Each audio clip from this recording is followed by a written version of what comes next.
Brad Courtney, chairman of the RPW, for being able to. I really like to be here today. We haven't seen him for a little bit. He's been really busy, but I'm glad he's here. And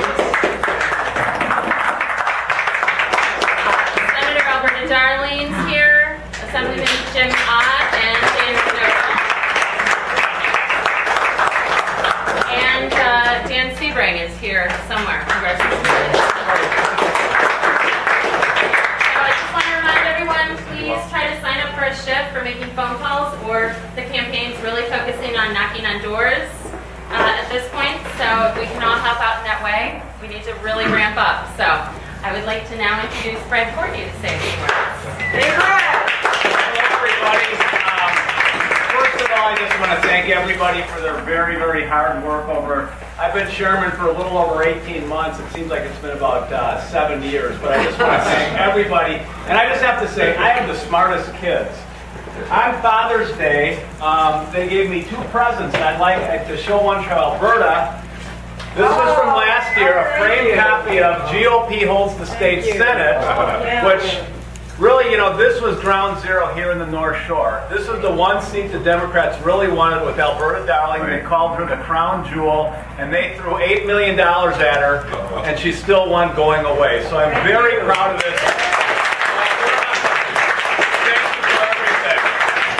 And then, this year, the last 18 months, we just had another big recall. And again, this $40 million was spent on trying to defeat our wonderful Governor Walker, but you know what?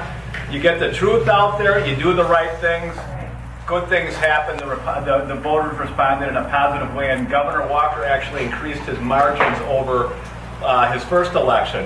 But I guess I want to tell everybody, I think you all have a little piece of this, because thank you for your hard work, because you know what? It was really the ground game that made the difference in all these races. People making door knocks, people going to the phone banks, that was the difference, and that's what people need to be doing over the next 51.5 days. I'll tell you, I was doing doors last weekend, and I'll tell you, I was amazed by the reception I got, and I want to tell you, doors are fun.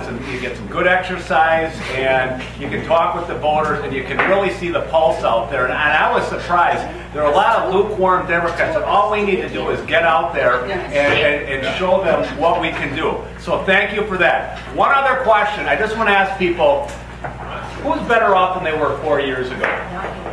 Nobody. I mean, this president has just given us empty rhetoric and empty promises for the last 4 years, and I'll tell you, we are not better off, and that's what we got to tell people over the next 7.5 weeks. You look at unemployment numbers, they're sky high, and this president, he's added $5.5 trillion to the deficit since he took office, and he thought it was almost a crime that George Bush did that, added $4 million in his 8 years. This president has left us with a huge deficit and debt that unfortunately my kids, my grandkids, and my great-grandchildren are going to have to pay off. And so I think these are reasons why you can ask people, are we better off than we were 4 years ago? And you really want to have the same, you want to have another 4 years like we did the last 4 years? I think the answer will be no, and that's why Governor Romney and Congressman Ryan will be the answer.